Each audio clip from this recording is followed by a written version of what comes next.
I never thought a simple white envelope could feel like a loaded gun. It was a Tuesday morning in Maple Grove, Illinois. The sun was already beating down hard on our quiet suburban street. I stood on my parents' front porch, the same porch where I scraped my knees as a kid and where Dad taught me to change oil on his old Chevy. In my hand was another envelope from the HOA. Final notice, landscaping violation, $750 fine. The paper claimed our grass at 1422 Elmwood Lane was excessively overgrown and a blight on the community. I had mowed it myself just 2 days earlier.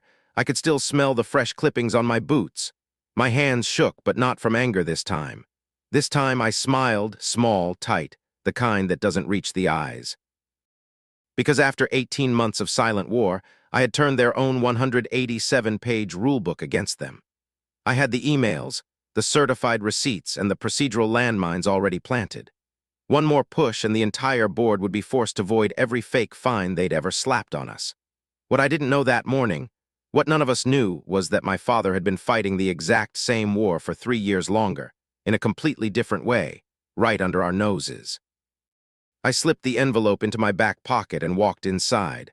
Mom was at the kitchen table, her coffee gone cold, eyes red from another sleepless night. Dad sat across from her, reading the newspaper like it was still 1995. He didn't look up. He never did when the mail came.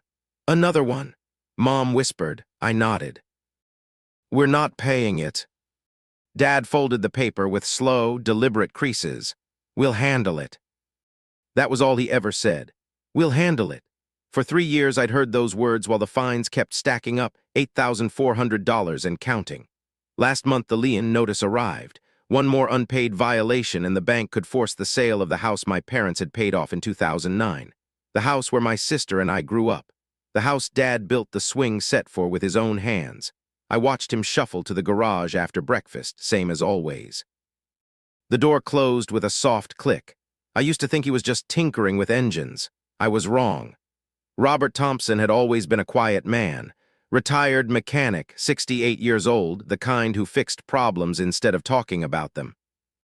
When the new HOA board took over in 2022, fresh faces, big egos, and a sudden obsession with community standards, Dad didn't rant. He just started disappearing into the garage every evening after dinner. I noticed the pattern about a year in. The garage lights stayed on until midnight.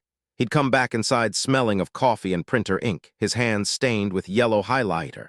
Once I caught him carrying a heavy banker's box labeled Tax Records 2018. He saw me looking and simply said, "Spring cleaning, son." He wasn't cleaning. For 36 months, Dad had been building something massive in secret. Every violation notice went into a chronological binder, date-stamped photos taken at 7 a.m. The morning after each notice, grass height measurements with a ruler and time-stamped phone videos, whether reports proving it had rained the day before so the grass couldn't possibly have grown that fast. He cross-referenced every single fine against the HOA's own inspection logs, which he somehow obtained by waiting outside the community center on collection days and charming the part-time secretary with old Army stories. Dad wasn't planning a lawsuit. He was planning a nuke. His secret was simple but deadly. He was methodically proving a pattern of bad faith enforcement so airtight that any court would call it harassment. He had affidavits from 3 other targeted neighbors, quiet older residents on fixed incomes. He had photos of the board president's own backyard, which had stayed overgrown for 2 summers with 0 fines. He was waiting for the total to hit $15,000. That number, he believed, would trigger the HOA's internal insurance clause and force them to settle or face a public trial that would tank property values for everyone, including the board members themselves. He told no one, not Mom, not me.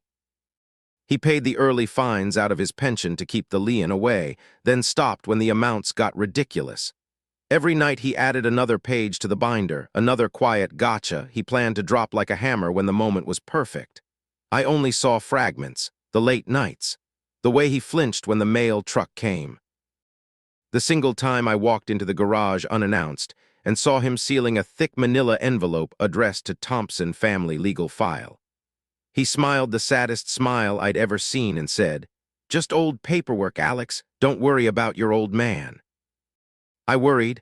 What Dad didn't know, what I made sure he never knew, was that I had my own war room 3 towns over in my downtown Chicago apartment. I'm a corporate compliance manager. I spend my days making sure billion-dollar companies don't accidentally violate federal regulations.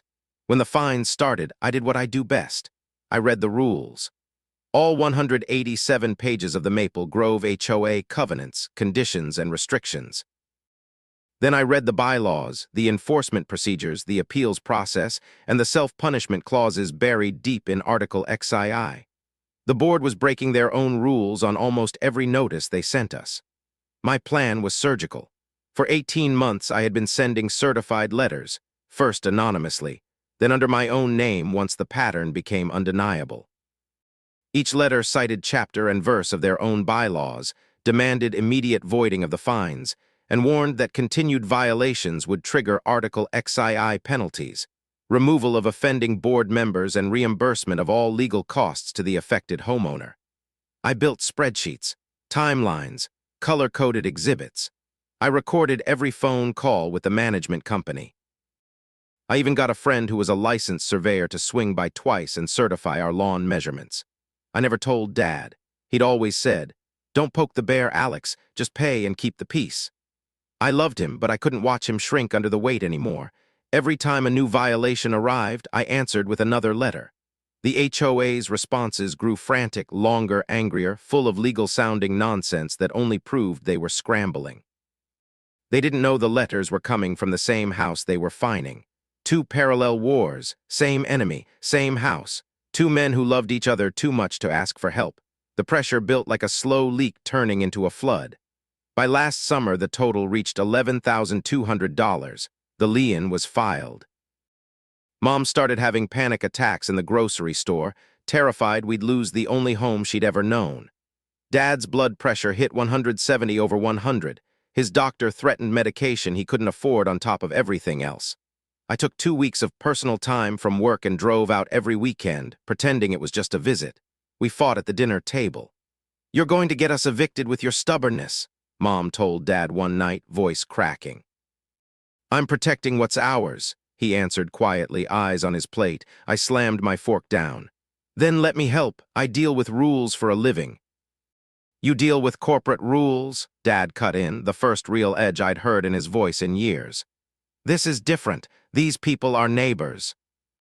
You start lawyering up, and they'll make our lives hell." I almost laughed. They were already making our lives hell. Meanwhile, my letters kept landing. The board held an emergency meeting I learned about through a neighbor's daughter who worked the front desk. They voted to hire an attorney at homeowner expense to address the anonymous harassment. I smiled when I read the minutes I'd requested under the bylaws open records clause. Dad kept adding pages to his binder.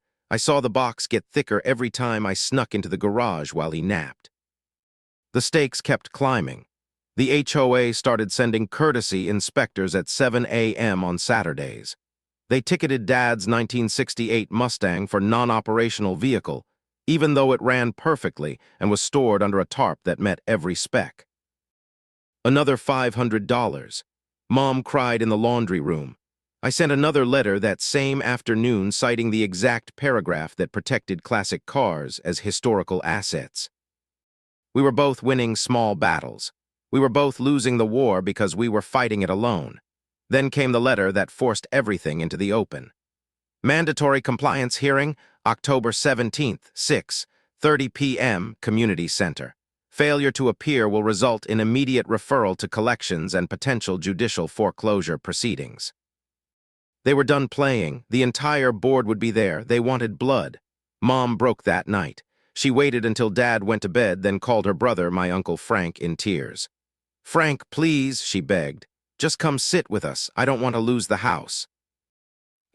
Uncle Frank said he'd be there. What Mom didn't know, what Dad and I had both kept from the entire family, was that Uncle Frank had been secretly advising both of us for years. Dad had been mailing him copies of the binder since month 6. I had been emailing him draft letters since month 3. Uncle Frank had helped us both. Separate threads, separate conversations. He never told either of us the other was involved because we never asked and he never volunteered. He thought he was protecting us from each other. The hearing day arrived. All roads converged on a beige conference room with folding chairs and a stale pot of coffee. The community center smelled like old carpet and broken dreams.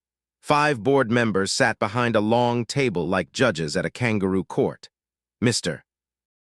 Wilkins, the president, smirked when we walked in, Dad in his good polo, Mom clutching her purse, me with a thin leather portfolio, and Uncle Frank carrying nothing but a yellow legal pad. Wilkins started without pleasantries. Mr. Thompson, your property has accumulated $13,700 in unpaid assessments. We are prepared to move to foreclosure unless. Dad stood up slowly. He set the thick binder on the table with a heavy thud that echoed through the room. Before you finish that sentence, he said, voice low and steady, you might want to look at 3 years of evidence that every single one of those fines was issued in direct violation of your own rules. He opened the binder, pages and pages of photos, weather charts and timestamps. The room went dead quiet. I couldn't let him fight alone anymore. I stepped forward, heart hammering, and laid my own packet beside his. And before you dismiss that, I said, you should read the 9 separate procedural violations your board committed in issuing those fines. Rule 4.2, Rule 7.3, Article XII, Section 3, Self-Enforcement Penalties. You owe us reimbursement, not the other way around. Wilkins' face went the color of old drywall. The other board members started whispering. Uncle Frank cleared his throat. He had been sitting quietly in the back row. Now he stood, walked to the front, and placed one hand on Dad's shoulder and the other on mine. Gentlemen, he said, calm as Sunday morning, I think we need to pause for a moment of honesty. He looked at Dad first. Robert, I've been reviewing your binder since 2023. It's ironclad. You've got them on bad faith and selective enforcement. Then he looked at me. Alex, those letters you've been sending, I helped you word the last 3, they're textbook. The board is already in violation of their own removal clause. Dad turned to me, eyes wide. You wrote the letters. I stared back. You built the binder. Uncle Frank's voice dropped, gentle but final. You 2 idiots have been fighting the same fight for years, separate tracks, same goal. Neither one trusted the other enough to ask for help. The room was so silent you could hear the fluorescent lights buzzing. Dad's shoulders dropped. The binder trembled slightly in his hands. For the first time in my life, I saw my father look small. We were both trying to do the same thing, he whispered. His voice cracked on the last word. Protect the house, protect your mother, protect us. I felt my throat close. I thought you'd tell me I was making it worse. I thought you'd tell me I was too old to fight smart. Mom started crying softly behind us. Wilkins tried to regain control. This is all very touching, but the lien stands until. Uncle Frank cut him off with a single raised finger. No, it doesn't, because right now you have a choice. You can fight both the documentation case and the procedural case in open court, which will cost the association north of $80,000 in legal fees and will require full disclosure of every board member's own violations. Or you can do what your own bylaws actually require when multiple procedural errors are proven. Void every fine against 1422 Elmwood Lane, remove the lien, and issue a full refund of the $4,200 already paid under duress. Tonight, in writing. He slid a 1-page settlement agreement across the table. He had drafted it weeks ago once he realized both plans were heading for the same collision. Dad looked at me, old way or new way, heart or head, stubborn silence or calculated precision. I looked back at him. Together, I said. He nodded once. Together. Wilkins stared at the agreement like it was poison. The other board members wouldn't meet our eyes. One of them, Mrs. Delgado, who had always been decent, finally spoke. We vote yes, she said quietly. Right now. They did. All 5 hands went up. The lien was voided on the spot. A check for the $4,200 was promised within 10 days. The board president was required to step down within 30 days per Article XII. We walked out with a signed document that felt heavier than any binder. Outside under the parking lot lights, Dad stopped me. Mom and Uncle Frank waited by the car, giving us space. He put a hand on my shoulder, the same hand that once guided mine on a wrench when I was 10. I spent 3 years thinking I had to do it alone because that's how men my age handle things, he said. His voice was rough.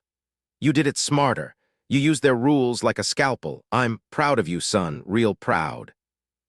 I felt something shift in my chest, years of unspoken weight finally sliding off. Dad, I said, I learned how to fight from watching you never quit. I just added the paperwork. He laughed once, short and wet. Then he pulled me into a hug, the kind we hadn't done since my college graduation. Mom joined us.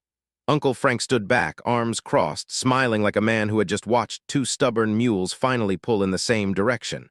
That night we sat around the kitchen table, the same one where I'd eaten cereal as a kid, and Dad opened the binder one last time. He slid it across to me. Your turn to keep the records, he said. I'm retiring from secret wars. I closed it gently. We'll keep them together just in case. The house is safe. The Mustang still sits under its tarp. The grass is exactly 4 inches tall, and nobody measures it anymore.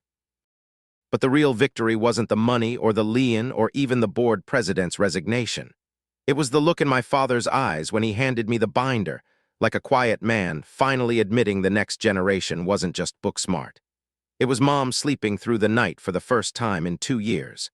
It was the lesson we all learned the hard way. The strongest families don't fight the same battle in silence. They fight it side by side, old hands and new strategies, heart and head, until the rules that once crushed them become the very thing that sets them free.